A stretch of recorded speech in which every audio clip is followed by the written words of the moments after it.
Vamos a comenzar con este panel que tiene a la doctora Nélida Acosta Pereira. Su trabajo se llama Silencios territoriales cotidianos, el compromiso científico de dar oído a palabras no dichas. Nélida es profesora y licenciada en Geografía por la Universidad Nacional de Luján, magíster en Metodología de la Investigación Científica y doctora en Filosofía por la Universidad Nacional de Lanús. Es directora desde 2008 del Grupo Epistemología y Metodología Ampliada para el Trabajo en Red de la UNLU. Profesora en la Maestría en Metodología de la Investigación Científica de la UNLA. No sé si dijiste que la profesora de la UNLA, creo que formo parte de la comisión académica de la maestría. Sí, yo dije que sos profesora en la Maestría en Metodología, pero formás parte de la comisión académica. Gracias, Nélida. Buenas tardes a todos. Gracias, Cristina, Pablo, Andrés, todos, por la invitación y la contención de siempre. Bueno, Tete ya ha hecho una anticipación de la temática, entonces vamos a comenzar a abordarla. En primera instancia quiero decir que siempre en nuestro trabajo yo voy a hablar siempre del nosotros, porque en realidad formo parte de un grupo que hace bastante tiempo que viene trabajando en este sentido.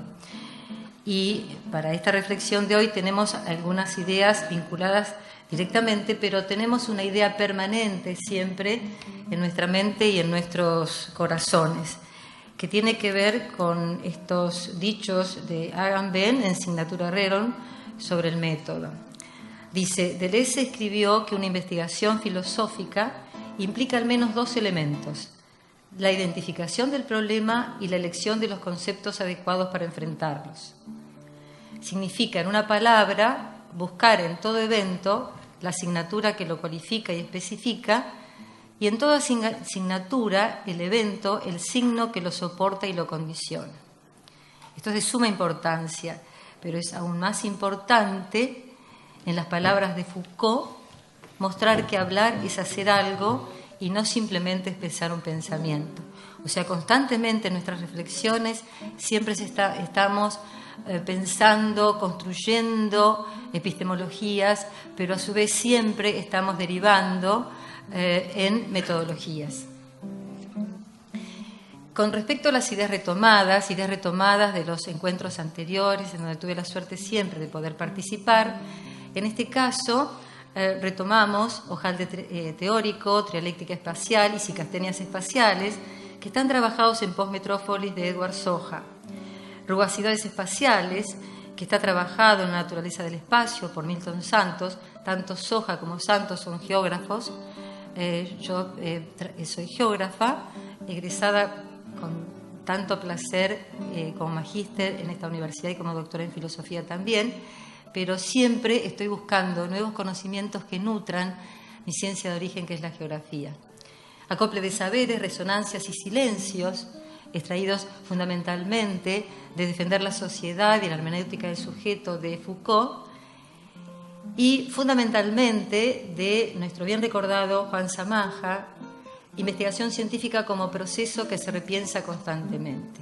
Eso es lo más importante, o sea, no la metodología tomada como una receta, sino con un proceso que constantemente tenemos que renovar. Y aquí, con el permiso de Andrés Monbrú, me voy a inspirar desde el arte popular, ¿no es cierto?, en música murguera uruguaya, con dos autores que son Raúl Castro y Jaime Ross, con un trabajo que para mí es muy importante, la música murguera también, en este sentido de trabajar recogiendo el saber de la gente, recordando cuando hoy presentaron que decía que Homero Mansi decía que el poeta, más allá de escribir letras de tango, tendría que escribir letras para los hombres, yo digo para las personas. En este sentido es que consideramos que la investigación y el científico es un letrista. Entonces, tomo esta inspiración como una punta de madeja para ir ovillando esta reflexión. Entonces, dice que el letrista no se olvide del aumento del boleto, pero lo más importante, de agarrar la ventanilla y vivir la realidad. Esta realidad, que en mi caso, como científica territorial, es la realidad de los espacios vividos, de los no lugares, de la desterritorialización, de la cotidianidad ascendente, ruidosa o silenciosa, que generalmente no está prevista o no considerada en los grandes constructos teóricos, y también mirar la ventanilla del contexto epocal. Entonces aquí vuelvo a considerar ideas de Samaja, porque es muy importante. Fíjense en la imagen ustedes, es muy común cuando Samaja habla de la relación de los distintos niveles de variables, ¿no es cierto?, supraunitarios, nivel de anclaje, nivel subunitario. Y él dice que la estructura de las matrices es una cadena que se regula de manera descendente, pero que se construye de manera ascendente.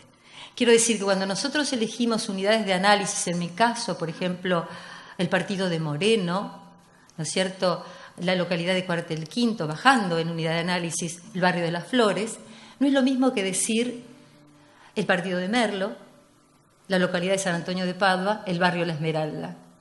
Ahora, pero eso no quiere decir, al decir de Samaja, como decía, yo tengo animales de laboratorio, animales a cielo abierto. Llega un momento en que, diríamos, quedan tan circunscriptos por su ambiente que entonces la construcción de la variable se pierde, se recae en la inmediatez y cae en la inmediatez de la estructura.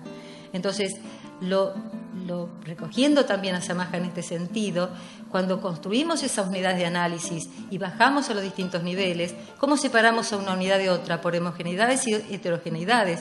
Pero esas homogeneidades o heterogeneidades de metodología, estoy hablando, tienen que ver, tenemos que considerar el espacio vivido, epocal, y tenemos que ver si ese lugar es para sus habitantes un no lugar. Porque entonces de esa manera, cuando yo voy de la primeridad a la segundidad y a la terceridad, o sea, cuando voy de la variable de contexto a la variable operativa e indicativa, voy a buscar un indicador respetando una frase para mí genial de Samaja, que decía que el indicador debe rascar donde pica. Si no rascamos donde pica, es inútil el trabajo. Y eso tiene que ver, ¿por qué? Porque si no considero esa cotidianidad, la cotidianidad aún a paso de paloma asciende. Entonces, cuando no nos arrimamos a la ventanilla y observamos la realidad desde una cotidianidad ascendente, que esa cotidianidad ascendente generalmente en los trabajos y en la construcción de matrices se regula desde una hegemonía conceptual, unilateral, sin escuchas, la validez y la confiabilidad del resultado se desvirtúa. ¿Qué considerar entonces? Entonces, aquí vamos a dos cuestiones. ¿Qué consideramos en esa unidad de análisis? Esa unidad de análisis, dice Milton Santos, es rugosa, ¿no es cierto? En los espacios hay huellas de un pasado. Y cuando yo quiero ingresarle una variable, esa variable sufre esta rugosidad del pasado. El espacio no es llano, es ondulante.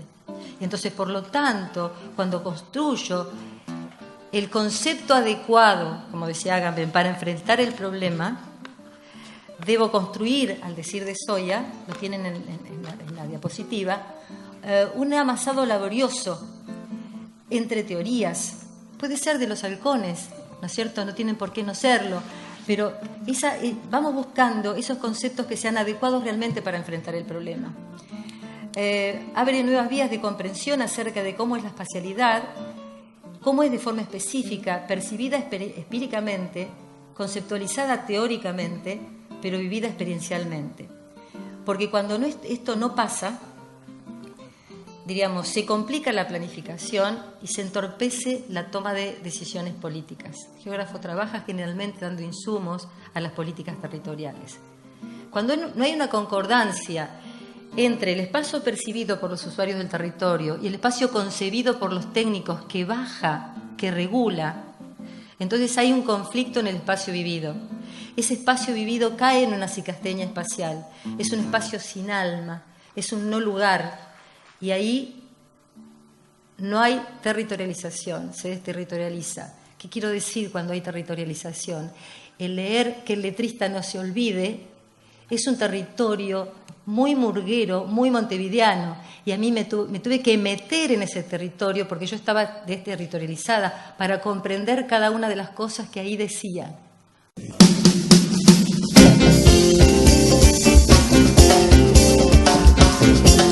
letrista no se olvide de los versos de Gamero, de beber de alguna copa levantada su salud. Que el letrista no se olvide de comprarse cigarrillos y pintar un par de versos al glorioso Guruyú. Que el letrista no se olvide del aumento del boleto, de agarrar la ventanilla y vivir la realidad. Que el letrista no se olvide de la hinchada del Basáñez, esa que los periodistas titulan parcialidad. Que el letrista no se olvide de la barra trasnochada que recorren madrugadas tapizando la ciudad. Que el letrista no se olvide de los 1000 pegatineros que han pasado más de hora en alguna seccional. Que el letrista no se olvide de los lunes de mañana, cuando el verdadero guapo se levanta sin chistar. Que el letrista no se olvide de los hombres de corbata que quisieron ser burguitas y no fueron a ensayar. Que el letrista no se olvide de la madre del Pereira, que recuerde la tristeza de los locos de Millán. Que el letrista no se olvide de los versos de Gagliardi, de los bailes de la Yazán y el estilo de Roldán. Que el letrista no se olvide de jugar a las 3 cifras para ver si se endereza y se puede dedicar. A escribir versos de murga frente a un plato de buceca y mandarse alguna vuelta en honor al carnaval. Que el letrista no se olvide de sacarse la careta, de mirarse en un espejo y pintarse un lagrimón. Que el letrista no se olvide de los buscos marca perro, de los gritos de la feria y del parque Durango. Que el letrista no se olvide de la heroica minifalda, del piropo que cosecha trepadita en el cordón. Que el letrista no se olvide en el quinto día del año de ponerle pasto y agua al camello de Melchor. Que el letrista no se olvide de los líos de la extra, de la noche de la vaca, de los tangos de Clarín. De la marcha de la vuelta, de la voz del Pepe Guerra y que pica envenenada cuando agarra un adoquín. No te olvides de cantarle a los cracks que no llegaron, dedicarle alguna estrofa al borracho y su amistad. Y no vayas a olvidarte en lugar de tanto verso, cuántas veces el silencio de la voz de la verdad. Que el letrista no se olvide de arrimarse al veterano, de escuchar la rebeldía, de negarse a obedecer. Que no quede en el tintero, que no quede en el tintero, que no quede en el tintero lo que falta por hacer. Que no quede en el tintero lo que resta por hacer. Que el letrista falte y rezo, que el letrista falte y rezo, que el letrista falte y rezo.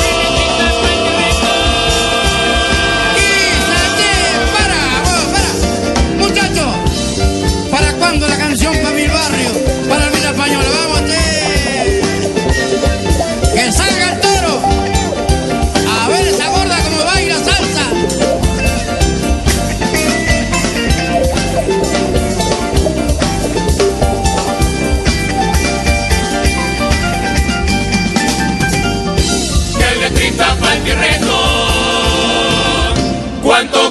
por hacer. ¿Cuánto queda por hacer? Gracias. Por ejemplo, ¿qué significaban las madres del Pereira? Yo no lo sabía. Y entonces uno se va metiendo en ese territorio. Eso es lo que tenemos que hacer los letristas, meternos en ese territorio para generar variables que puedan ser de alguna manera válida y confiable. Entonces, ¿qué vamos a hacer? Vamos a cartografiar un universo poblacional, ese conjunto de poblaciones sobre las cuales vamos a trabajar, sobre las cuales vamos a procesar el dato. Si no lo construimos de esta manera, teniendo en cuenta las rugosidades y construyendo este hojaldre teórico, la información se dibuja y la política territorial se vacía de sustancia, factualidad y procesualidad. Cae en la inmediatez de la estructura, porque el sonido territorial puede ser consonante, disonante también, puede ser aleatorio, concreto e incidental. Sigo ovillando la madeja. Que el letrista no se olvide de arrimarse al veterano, de escuchar la rebeldía, de negarse a obedecer. ¿Qué quiero decir con esto? Veterano, Samaja, perdón, pero tienen toda esa veteranía de la construcción para nosotros, practicando el arte de no ser de tal manera gobernado. ¿Cómo nos emancipamos? De acá, practicando el arte de no ser de tal manera gobernado, de no aceptar como verdadero lo que una autoridad nos dice que es verdadero. Es el arte de la inservidumbre voluntaria, de la indocilidad reflexiva, de la creación creativa. Esto está en Sobre la Ilustración de Foucault. Y también dice Foucault en la hermenéutica del sujeto, escuchar la rebeldía de negarse a obedecer, dice, se comprende que escuchar sea casi tan difícil como hablar. Esto es para mirar lo que hay que ver en el camino del conocimiento. Y acá brevemente, esto lo traje a cuento en el encuentro anterior, pero me interesa ver cómo construimos ese hojaldre teórico. Lo construimos siempre desde el problema situado. Entonces nuestra tenacidad tiene que estar vinculada con eso, con el compromiso de conocer la situación. Entonces, cuando consultamos a la autoridad, esa autoridad tiene que estar marcada, ¿no es cierto?, por esa relación situada. Yo tengo que buscar quien me pueda atribuir estos conceptos a mí para poder utilizarlos correctamente. La metafísica, que es esa reflexión entre la autoridad y la tenacidad, es una conversación a la que debo acoplar a la autoridad, pero ya no como autoridad académica, sino al ciudadano común, al que sabe del territorio tal vez más que el que construyó de alguna manera en laboratorio la teoría. Entonces aquí se construyen hojaldres teóricos y es donde se evidencia esa desobediencia creativa. Entonces, cuando de estos métodos yo llego a la suposición, esta suposición obviamente está caracterizada desde este lugar, por la operación y atribución de las variables, en este caso compartida. Una nueva referencia que tiene que ver, que también lo traigo, pero es para recordar que en este caso esa atribución, esa conversación, esa construcción del dato compartida tiene que ver con considerar que los dos componentes del indicador, tanto la dimensión como el procedimiento, y le damos aquí valoración epistemológica al procedimiento, se hacen con la gente. Es un acuerdo para codificaciones de conjunto y aquí el ritmo de lo cotidiano se expresa. Y aquí está la potenciación que debido a que a mí me llamó mucho la atención la conferencia de la mañana de Susana, y con respecto a recordar esas tradiciones, nosotros seguimos teniendo en cuenta el tema de la potenciación, porque estuvo en el FM Brundtland, estuvo en la conferencia de Johannesburgo sobre ambiente del 2002, pero ha sido erradicada. El tema de la potenciación se ha dejado a los pueblos originarios y está fuera de todos los tratados en este momento, y en Río +20 se siguió manteniendo, pero nosotros seguimos sosteniéndolos. Vuelvo a recogerlo de ustedes en este sentido de la humildad de la paloma, ¿no? Entonces, toda esta potenciación, vamos al ejemplo concreto, se unió nuestro trabajo, yo ya se los conté el año pasado, con un conjunto de voces, ¿no es cierto? Entonces nos propusimos escuchar las voces de los otros, y aquí empezó a trabajar el silencio, dos tipos de silencios intencionales. Uno del investigador que se recoge para escuchar al otro, para escuchar la palabra del otro, que es muy difícil pero es muy importante. Y acá surgen dudas, ¿por qué no se aplica? ¿Por qué es tan difícil? Entonces surgen preguntas. Escuchar, dice, Foucault, es en efecto el primer proceder como arte de vivir y como subjetivación del discurso. Entonces yo pregunto, ¿el silencio para escuchar completa un círculo vicioso o el derecho a la palabra se ha convertido en el legítimo sucedáneo del deber de reflexión? Todo el mundo quiere hablar, todo el mundo quiere ejercer el poder de la palabra. Digo yo, ¿nadie pide el pensar? ¿Se ha perdido la valoración positiva del silencio ante la palabra del otro? En nuestros trabajos y en nuestra tarea de construir políticas y estar trabajando con nosotros, con políticos, con empresarios, con ciudadanos, vemos que generalmente en los planes políticos y en los planes estratégicos se habla de escuchar, pero no siempre se escucha. Se habla de incorporar y consensuar significados, pero no siempre se generan acciones vinculantes. Pero no hay acuerdo posible sin escucha. No hay punto de fuga posible para generar una liga de fuga sin escucha. Entonces aquí las reglas de Foucault serían tener en cuenta el esfuerzo de la tribe como aplicación y práctica asidua de la escucha. La empiria como competencia y experiencia y habilidad adquirida. Él dice que la tecné no está en la escucha, pero la tecné, el conocimiento de lo real, se aprende, se incorpora con la escucha de la palabra transmitida. Simplemente como ejemplo, son todas las voces de nuestros talleres. Ahí hay ciudadanos, políticos, empresarios, concejales, diputados. Trabajamos en numerosísimos talleres, buscando problemas que les competían a todos y tratando de identificarlos y creando planes operativos para resolverlos. Una pregunta que está: ¿se escucharon estas voces en la toma de decisiones políticas, académicas y partidarias? ¿Qué pasó con los halcones? Perdón, Cristina, pero me motivó un montón. ¿Qué pasó con los halcones académicos y con los políticos?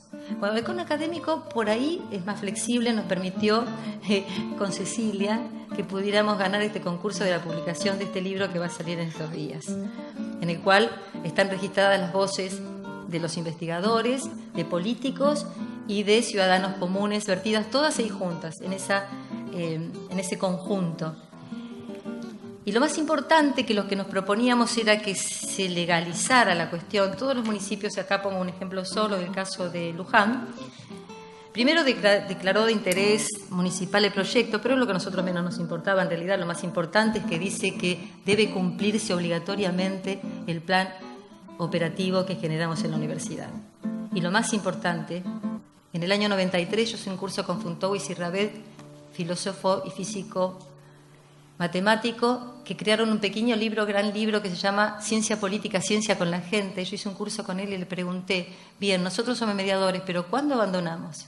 ¿Cuándo dejamos de ser mediadores? Cuando ellos puedan solos, me dijo. Bueno, ellos están pudiendo solos en este momento porque hay una nueva ordenanza que establece que todas esas voces forman una comisión de seguimiento para el cumplimiento del plan. Sigo, ovillando. Y no vayas a olvidarte, letrista, que en lugar de tanto verso, cuántas veces el silencio es la voz de la verdad. ¿A qué silencio me refiero? ¿El de la escucha? No, es otro silencio. ¿Y a escuchar la palabra? No. Este es un silencio cotidiano que más que acción es abstracción, que no dice nada. Entonces la pregunta es, ¿cómo escuchamos ese silencio? Es decir, ustedes decís, ¿de dónde sacaste esto, Nelly? El año pasado teníamos una huelga como la otra del anterior del Congreso, otra vez en este. Había una huelga docente, había manifestación en Capital, pero ese día defendía a una tesista, yo era jurado y tenía que viajar, entonces sentí que la obligación era estar ahí. Entonces a la vuelta, tomando el 203 de Luján a Moreno, venía viendo en el teléfono y escuchando cómo marchaba 150.000 personas, qué bueno, y uno no está o está, no sé. Llego a Moreno, bajo, voy a subir a la estación, por la punta oeste del andén, llega un tren e inmediatamente el otro, y empieza a bajar un montón de gente, que pasa delante de mí en silencio. Allá había una gente y acá había otra. Entonces subí al tren y no pude dejar de pensar en ese silencio. ¿Qué pasaba con ese silencio? ¿Por qué hacían silencio? ¿Cómo rescatábamos ese silencio? ¿Cómo procedimentábamos ese silencio? Entonces, yo creo, humildemente, lo vamos a empezar a trabajar en los ateneos del grupo esto, que ese silencio, el silencio territorial cotidiano, no se presenta como recogimiento del ser en torno de su verdad, que era lo que proponía Foucault en la escucha. Es un silencio impuesto por la baja valoración del decir del ciudadano. Es una inmovilidad corporal que no se vincula con la comunicación, sino con sentir que la participación no promueve cambios. A veces parece un silencio resignado ante otro silencio, el silencio del poder político ante el ciudadano y sus necesidades, silencio de desatención, silencio que desterritorializa. Pero es un silencio que tiene presencia, que contiene un clamor, creo humildemente, que es una insinuación de lo trascendente. Yo creo que hay algo trascendental que uno tiene que ver. Y fíjense que los investigadores nos cuesta ver esto, pero sin embargo los artistas populares y los más renombrados, los autores renombrados, lo contemplan. Fíjense esta letra de Los Tipitos, la música es preciosa también, no la voy a cantar obviamente. Silencio que no es silencio, calles y lugares se cuelgan de mí, toda mi camisa está llena de agujeros, silencio espero el silencio. Esto es como un silencio de resignado, como un silencio esperado, como un silencio que no existe pero que se hace. Pero el otro, el de Borges, es un arma. Fíjense, dice, no digas nada, no preguntes nada. Cuando quieras hablar, quédate mudo, que un silencio sin fin sea tu escudo y al mismo tiempo tu perfecta espada. No interrogues sino con la mirada. Bien. Miramos eso. ¿Y qué hacemos con eso? Entonces, la idea es un compromiso, ¿no? ¿Cómo escuchamos esa palabra? Porque la palabra no dicha es un sentido que estando presente, está vivo, no logra recortar, no logra aparecer. Sin embargo, es un calvo de cultivo de significados. No aniquila palabras, genera polisemias, creo. Entonces, ¿cómo podría? Dice, la mejor música, el filósofo que trabaja música, a mí me gusta mucho vincularlo, la mejor música a escuchar es la que tenemos a nuestro alrededor. El silencio es solamente el abandono de la intención de oír. Acá está Vázquez Roca, está citando aquello. ¿Y cómo podría manifestarse esta práctica? ¿Con qué instrumental metodológico? ¿Bajo qué reglas se situaría? Voy a Foucault, pero tomo lo que él había dicho para escuchar la palabra y yo lo transfiero ensayándolo para la palabra no dicha. Primero tengo que tener la intención de oír, porque John Cage se mete en una cámara acústica que se supone que había silencio y él escucha su corazón y el fluir de su sangre. Entonces llega a la conclusión de que no existe el silencio, que solamente existe la intención de no oír. Entonces, dice Foucault, regla, tengo que tener la intención de oír. Segunda regla, tengo que tener actitud activa en la tarea de observar y registrar con dinámicas del espectador que busca imágenes para entrever sucesos que dan significado. Hay una película que está en cartel en este momento que se llama El lugar del silencio y yo me motivé muchísimo porque la cámara va recogiendo, en la película prácticamente no se habla, estas imágenes que uno puede ir descubriendo lo que va pasando.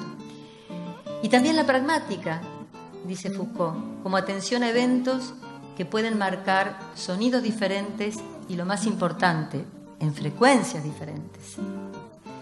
Entonces, dice Cage, surge el sonido nuevo, no el intencionado o el escrito por el compositor, sino el que ya se hallaba en ese lugar, desde antes, pero ahora con un marco de referencia.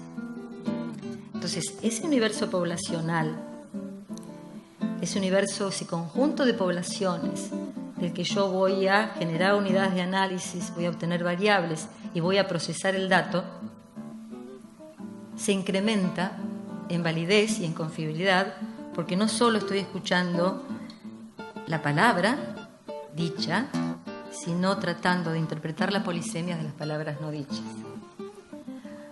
Y cerrando, que el letrista no se olvide, y es una propuesta y un compromiso, que no quede en el tintero, dice que no quede en el tintero, que no quede en el tintero lo que falta por hacer y que no quede en el tintero lo que resta por hacer.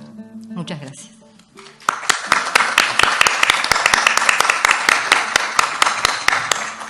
En primer lugar, gracias a Oriana y Nélida por las exposiciones. Han sido un gusto, un placer. Nélida, lo que voy a hacer es como pensar en voz alta, porque me quedé muy impactada con tu traída del silencio. En primer lugar, me impactó cómo ese silencio comienza a ser, comienza a configurarse como un objeto de estudio. Y las inquietudes que me comenzaron a surgir es en relación con las estrategias metodológicas para abordar ese objeto, que claramente están, las fuiste exponiendo a partir de Foucault y esta disposición al silencio y a oír. Pero me gustaría saber qué más has pensado en términos de abordaje metodológico para un objeto de estudio emergente, con cierta singularidad. Sí, en principio lo que más podemos echar a mano es todo el tema de la observación, ¿verdad? Una observación espontánea, por eso decíamos referente. Cuando Foucault habla de actitud activa, él dice que debemos entregarnos a la observación sin preconceptos, tratando de captar todo lo que la palabra puede decir. En este caso, bueno, diríamos, el primer acto procedimental tiene que ver con la observación, ¿no? Porque evidentemente si hay un silencio, tenemos que tratar de observar. Y yo hice referencia, por cuestiones de tiempo, simplemente a observar como espectador. Y di cuenta de una película, decía, de Krasinski, que está en cartel en este momento, se llama Un lugar en silencio. Entonces, la cámara va transitando ese silencio y nos hace mirar. Claro, ella nos guía en la mirada. Uno puede tener una mirada, diríamos, una tenacidad inscripta en un objeto de estudio, entonces ir observando conforme a eso. O no, una observación directamente experimental para ver qué significado uno descubre. Recuerden que cuando Foucault habla de significados, dice que hay que buscar en el significado lo no pensado, ¿verdad? Entonces, en este sentido, digo de observación. Esa cámara, por ejemplo, va recorriendo, es una señora, mamá que está esperando un bebé, uno lo ve, que falta poco tiempo porque la cámara me hace mirar su estado avanzado, su panza abultada, está haciendo un llamador de ángeles, pero el llamador es de tela, entonces uno sabe, les cuento que la película es una película de suspenso, semiterror, que trata del 2020 de una invasión y adhesión de la Tierra por unos seres extraterrestres que no ven, pero que tienen un absoluto sentido del oído. Entonces ellos tratan de manejarse en el silencio. Y lo más interesante, lo que yo recojo para decirte como procedimiento, es que, bueno, hacer como esa cámara que recorre. Yo desde el momento que fue a mediados de 2016, y otra vez mis compañeros de maestría y doctorado, Monbrú dice que uno no puede andar en la vida sin un proyecto de investigación. Y yo tengo ya la observación condicionada. Entonces, a partir de eso, viajo en tren y miro, todo, miro. Y me he dado cuenta, por ejemplo, que hoy lo miré a la mañana, cuando estaba esperando a las chicas para aquí en Constitución, la gente baja también en silencio. No me puse a observar qué cosas. Pero el otro día, por ejemplo, en el tren íbamos todos en silencio y yo sentí un ruido. Era una chica que le estaba contando a su amiga lo que le había pasado con el novio. Y hasta el sonido era molesto. ¿Por qué? Porque el silencio era notorio. Ahora, en la película, y eso es lo que hay que reparar, ¿cuándo grita la gente? Cuando ya no puede más, pero ese grito le significa la muerte. Entonces nosotros vemos, y yo empecé a atar cabos con respecto, no me interesa el tema del ferrocarril, piensen que había 150.000 personas manifestando, pero 200.000 se trasladan en tren. ¿Qué querían ir? ¿No querían ir? No lo sé. Eso es lo que hay que ver. Porque generalmente nosotros cuando hacemos encuesta ponemos no sabe, no contesta y asimilamos el no contesta como que él no sabe. Yo creo que es hora de separarlos. A eso me refiero con lo procedimental. Estamos construyendo. Yo creo que diríamos, la mejor técnica en este caso es todo tipo de observación. Y aún la participante, que es la que yo hago sentada en el tren, ¿verdad? No sé si te respondo, ¿querés hacer una pregunta más?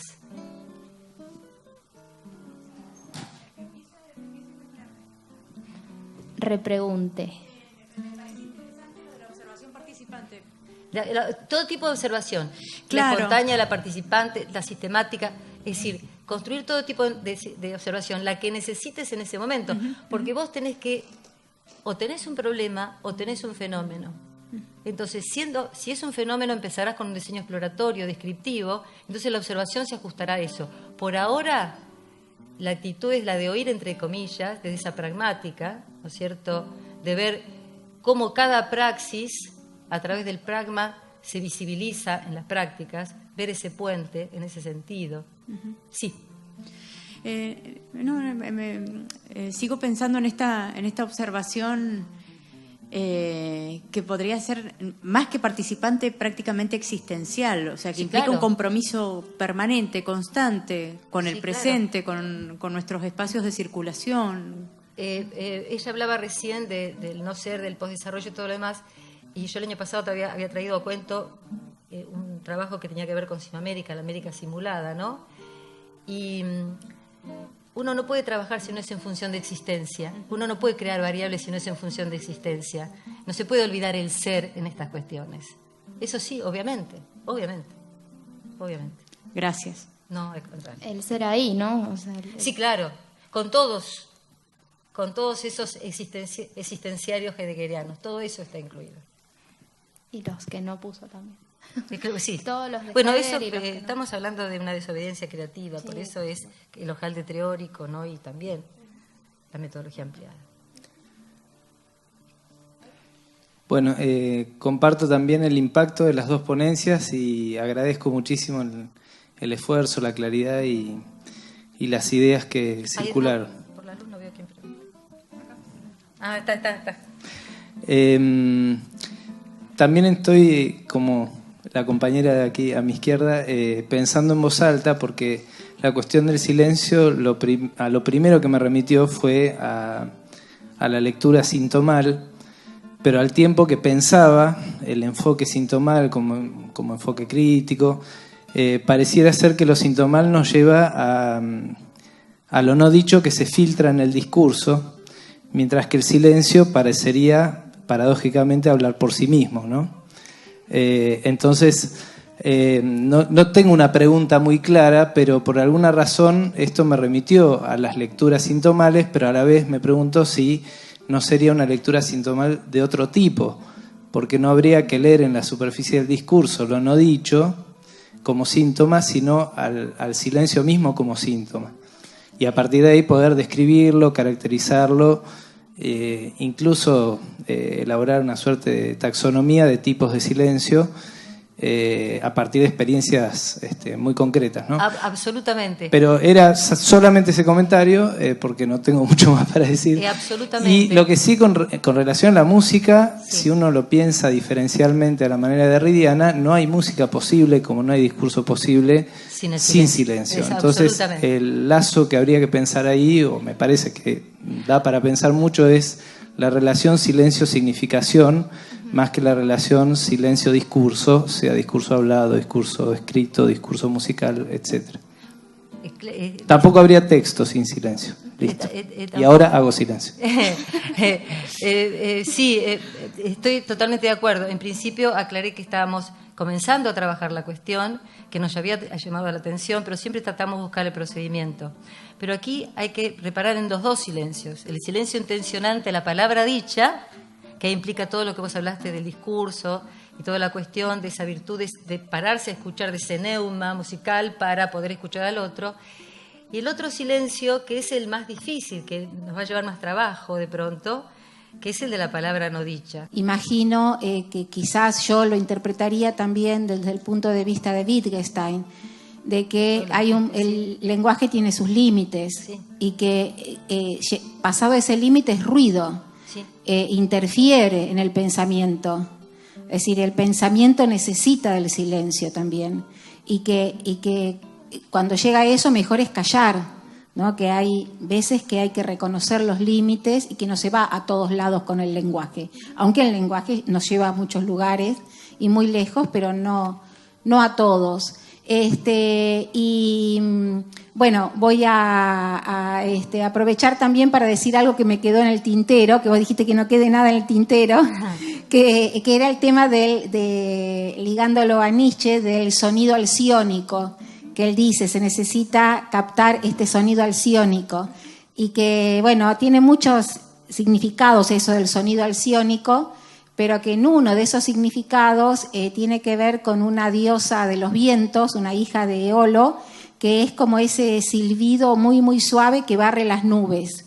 O sea, como eso que despeja el cielo, ¿no? Que existe también esa posibilidad de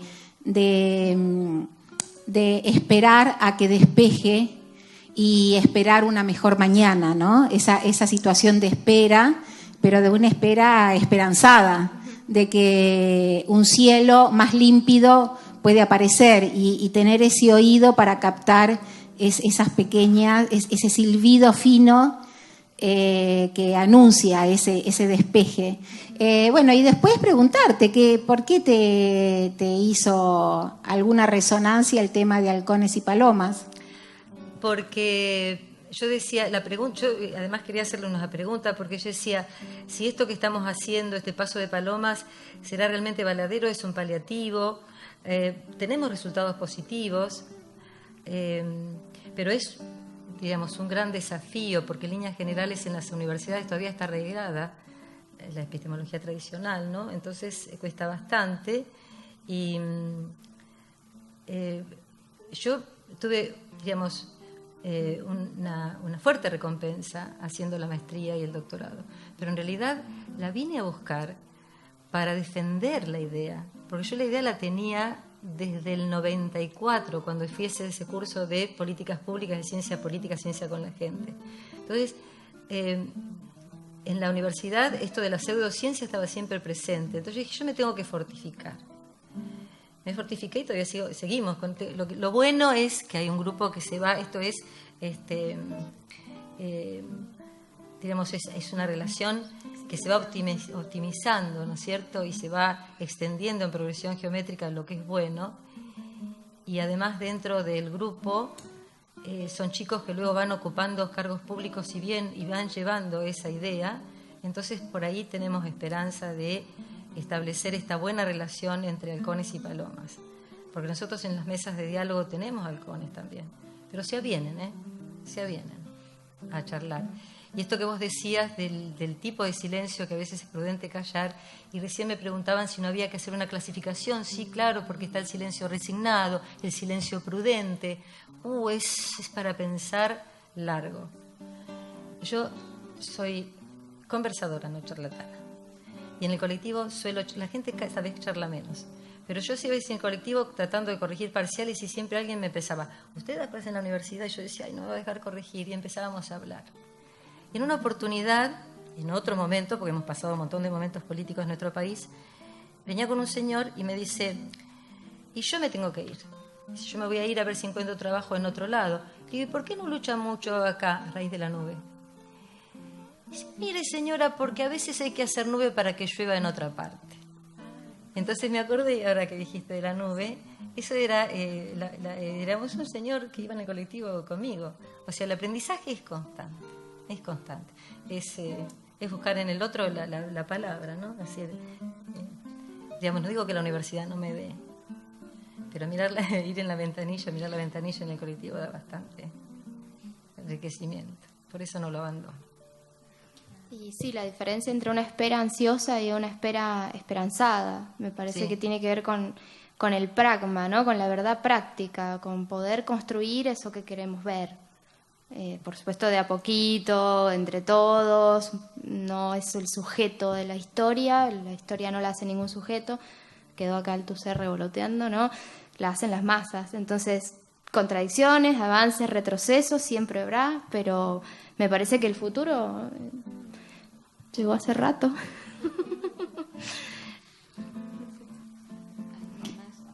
Bueno, habían varias manos.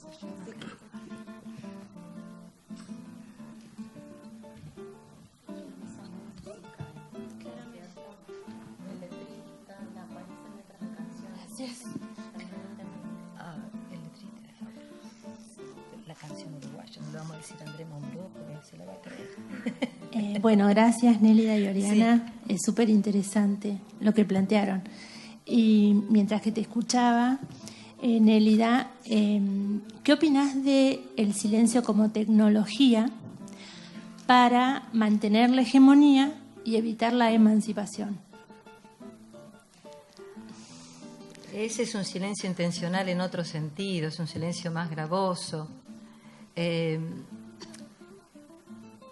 digamos, realmente no lo pensé. Yo, digamos, estoy más con las palomas que con los halcones. Sigo otra vez, Cristina. Pero es un silencio nocivo, obviamente. Todo lo que se oculta es nocivo.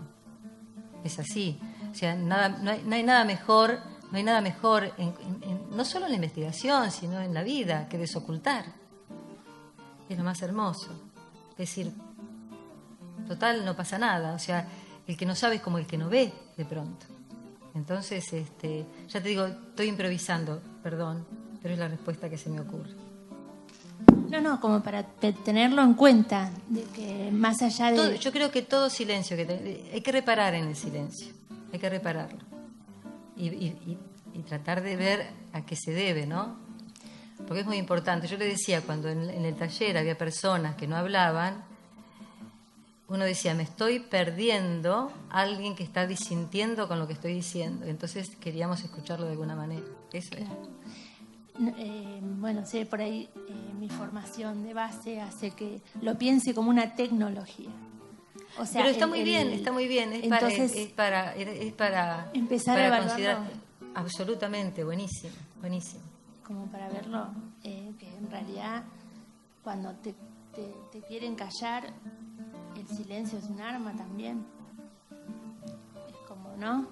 Hay un silencio de resguardo y un silencio de temor, ¿no? por supuesto. En la cabeza como... Bueno, gracias. Hay silencios que claman, dijiste en un momento. Sí, es un clamor, sí, son clamores. Pero bueno, es una expresión. Andrés decía, el silencio es salud. Y que se callen los enfermos, entonces. Claro, pero en ese momento, son unos cuantos años de docencia, 48, soy viejita. Y en un momento, en la época... Yo tuve la suerte de tener un abuelo genial, que me leía Kant desde toda la vida. Y entonces, él leyendo a Kant me decía, el día que le dije que yo iba a estudiar magisterio, me dijo, al alumno tenés que enseñar a pensar, pero no lo que tiene que pensar. Y yo ponía mis planificaciones, enseñar al alumno a pensar, pero no lo que tiene que pensar. Y tuve problemas porque había, de parte del gobierno militar, una máxima que decía, lograr alumnos activos, pero no activistas. Y lo mismo decía que no estuvieran diciendo cosas que no debían. Pero como no entendían de Kant, y no sabían a qué me refería yo con el pensar, no se dieron cuenta. Les pasó todo el tiempo. Eso. Hay un montón de cosas. Hola. Una pregunta. No sé si voy a ser un poquito redundante con lo que han estado planteando, pero hablas de interpretar la polisemia de las palabras no dichas. Mi pregunta es, ¿cómo haces para no caer en subjetividades o en preconcepciones? O sea, para salirte de la propia mirada, de la propia cosmovisión, sobre todo cuando no está la palabra del otro. Así como aterrizadamente, ¿cómo le haces? Una cuestión. Yo creo que no dije interpretar las polisemias, yo dije reparar en el silencio, porque esas palabras no dichas implican una riqueza polisémica. Es para, digamos, motivar. Y aquí tenemos que recoger lo que decía Andrés recién, de esta cuestión de la intención de poder ser en el otro, y también recogiendo a Foucault esa cuestión de actitud activa, ¿no es cierto?, tratando de ver cómo podemos, si es que podemos, esa cuestión. Lo importante es que tampoco renegar de las subjetividades, ¿verdad? O sea, aunarlas en última instancia, es decir, una reunión de subjetividades. Pero insisto, la ponencia de hoy es para comenzar a discutirlo, para llamar la atención, para considerar que ese ser con el otro, que otra vez estoy mencionando, poder ser en el otro, implica también contener cuando el otro no dice las cosas, más allá de cuál es el motivo. Y descubrir esas polisemias a medida que vayan surgiendo.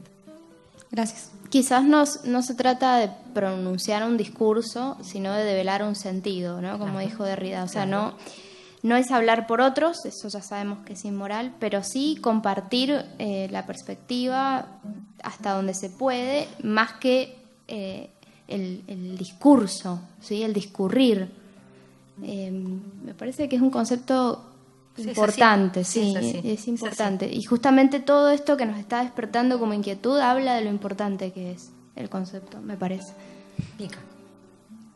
Pica, sí. Pica donde rasca.